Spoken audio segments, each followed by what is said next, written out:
Ya, pamanda kami tercinta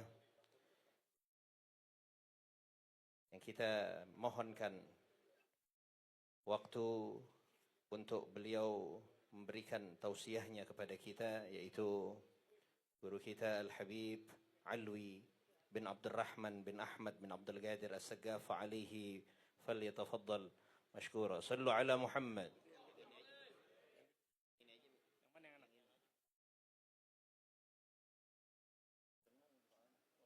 Ini enakan nih, duitnya gede gak? Ini saya datang kemarin nih, kok kurang dari 45 saya nggak mau. Jadi kok lihat mana Habib Ali nggak pernah pakai apa tadi? Nggak pakai apa ini? Tarif? Oh saya pasang tarif. Seperempat jam 40, 1 jam 125. Kalau saya pakai tarif. Kenapa begitu? Gak usah tanya, bensin mahal, pajak mahal. Kalau pajak mobil 1 berapa duit, kalau punya 5 berapa duit? Paham tuh? Paham ya? Pahamin ya? Itu, jadi orang malak tuh wajib. Kalau kita nggak begitu, kapan mau bayar pajak mobil? Ya pajak aja pemerintah mau naik 12%. Yang dipajakin mobil mewah, nggak angkot. Dikasih sunnah rahmatullah, Allahumma sholli ala sayyidina Muhammad wa ala sayyidina Muhammad. Waktu tinggal 7 menit lagi. Besok-besok jam 5 udah kelar musinya. Ngomong terang-terangan namanya ponakan. Kita datang nggak dibayar. Buat apa yang ngomong lama-lama? Nggak dibayar. Ini ponakan, ini cucu pada ini. Kita lihatin cucu pada ngomong, pada pinter ngomong. Ngomongnya pinter-pinter amat, duitnya nggak megang, nggak punya duit. Biasa orang nggak punya duit mesti pinter ngomong dulu. Kalau udah pinter ngomong, pinter ilmu, belajar Meme Alwi. Ahli tipu, penipu. Woi, Anda paling tukang tipu, Anda munafik toto. Makanya manaqib, jangan pernah Anda terpengaruh dengan manaqib dari Anda. Jangan sekali-sekali tersirat di hati untuk kita hidup memiliki manaqib. Haramkan keinginan hati Anda untuk memiliki manaqib. Biarkan manaqib itu Allah Ta'ala yang kehendaki berjalan dan mengalir kepada orang-orang yang pernah mengalami sesuatu yang indah dari perbuatan orang-orang soleh. Tidak kita punya kehendak di hati, diinginkan. Kalau aku mati, aku punya manaqib. Haramkan hati Anda berbuat sejauh itu. Itu hina dina yang orang pandang mulia, tapi kehinaan yang didapat. Selesai. Assalamualaikum warahmatullahi wabarakatuh. Emang ngomong perut kok udah lapar. Oh, kok perut kok udah lapar, nggak bisa basa-basi. Gimana nih? Habib Ahmad, khair ya, Masya Allah ya. Kalau ente perhatikan Ana dengan ponakan, itu Habib Ahmad lebih tua sama Ana 32 tahun. Umur dia hampir sama malaikat. Susah kita ngomong depan ponakan cucu, luar biasa, Masya Allah. Ngaji biar pinter, jangan 5 tahun baru pulang, mau ngapain, belajar ilmu minimal 25 tahun. Baru pulang. Tapi gimana bini yang ada tinggal, bini yang ada cari lagi di sana. Kurang minta duit sama Ami kaya boleh nanggok. Alhamdulillah amin wassalamu ala anbiya wal mursalin wa ala alihi washabihi ajmain. Ringkas minta maaf dari Allah kepada para habaib. Ana enggak kenal para habaib kecuali yang ana kenal sering-sering ketemu. Ini wajar nih Habib Ali, ya. Abaknya teman ana. Bapak ana ngajar di Kuitang, ngajar bahasa Inggris, ngajar bahasa Arab di Kuitang, tapi enggak ada dalam manaqib. Bisa dimengerti? Anda kagumi, Anda punya kakak, ada yang mampu tulis manaqibnya, tapi tak seorang pun mampu menulis manaqib Anda. Kenapa? Anda haramkan hidup Anda tercatat. Bisa dimengerti? Haramkan hati Anda untuk memiliki manaqib. Jangan, biarkan zaman yang mengatur dan mengalir, sehingga nama itu dikenang oleh anak-anaknya dan murid-muridnya yang taat dan setia kepada perjalanan gurunya. Itulah manaqib yang sebenarnya. Adapun manaqib yang tertulis hanya dibaca gitu-gitu. Lah manaqib auliya, manaqib Rasul, riwayat Rasulullah SAW, sejarah nabawiyah nggak ada yang baca. Paham nggak tuh omongan? Ringkas deh nggak kayak basa-basi nih. Ada seorang waliyah kasih tahu, nih ringkas nih. Ini buat semua nih. Ya kita hidup pengen senang nggak? Ya Rob yang nggak jawab mudah-mudahan miskin selamanya Rob. Orang tanya hidup pengen senang nggak? Duit nggak punya gimana?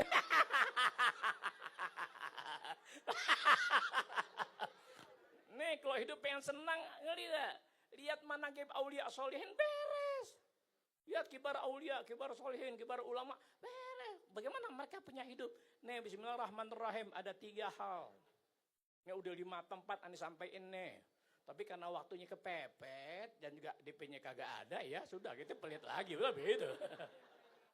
Tuh. Manaqib yang paling indah adalah manaqib yang ada di hati kita sendiri. Manaqib yang paling indah adalah manaqib bagaimana kita mengukir kehidupan kita dalam keseharian selama 24 jam. Itulah manaqib yang paling indah buat kita seorang muslim atau muslimat. Paham itu bahasa? Biar itu nih ya. Ya, Ami-nya begitu sih. Tenang Ami, tenang. Yang penting sampai dulu. Urusan belakangan. Aneh dari jam 1:30 dari Citayam. Allahumma biasanya 1 jam setengah aneh sampai dari Citayam ke Bukit Duri. Nyatanya 2 jam setengah baru sampai. Ngacet ya na'udzubillah. Hampir keluar dari mobil mau lari kemarin. Bukan nyari pahala, nyari DP. Kalau sampai malam ini sampai aneh selesai nih, ya maghrib makan di sini sembayang, DP nggak dikasih, bismillahirrahmanirrahim, aneh janji ya Rob, jangan kau izinkan kakek aku datang untuk selanjutnya. Artinya ini penekanan nih. Ringkas al-aish fi liqa'i man syaraha sadrak bi liqa'i. Cantumkan di hati Anda baik-baik. Al-aish fi liqa'i man syaraha sadrak bi liqa'i. Nih, manaqib buat diri kita pribadi dalam kehidupan sampai wafat. Jadikan Anda punya diri bermakna dalam sudut pandang agama. Jadikan Anda punya aktivitas dalam keseharian, punya arti di sisi Allah Ta'ala. Punya makna di sisi Allah Ta'ala. Arti punya makna di sisi Allah Ta'ala, Anda punya diri bermanfaat dengan ajaran agama. Anda punya diri dapat mengajarkan orang dengan agama yang Anda miliki sebagai pengetahuan Anda. Arti bermanfaat, Anda punya diri, Anda punya makna dalam kehidupan, Anda bisa menjadi teladan untuk orang lain, bukan untuk dibuatkan manaqibnya. Selesai. Kapan itu bisa didapat? Kalau kita ketemu seseorang yang dengan orang itu Allah telah bukakan lapang dada hati kita dengan menerima sandangan, pandangan, nasihat, ilmu dan sebagainya dari orang-orang tadi. Kata waliyah, al-aish fi liqa'i man syaraha sadrak bi liqa'i. Selesai. Jadi kalau Anda ingin dapati nikmat dalam kehidupan melalui tuntunan ilmu agama, nah kita kebanyakan ngaji doang sih. Apalagi yang ngaji nggak ngamalin, ancur-ancuran. Apalagi nggak ngaji, cuma maulid doang, hal doang, berantakan. Sementara kalau ada permasalahan yang menjadikan muslimin terbelakang dan Anda hanya bisa menggerutu. Gimana imat. Jangan lawan imat, Dajjal nggak usah dilawan. Anda dikalahkan oleh Dajjal.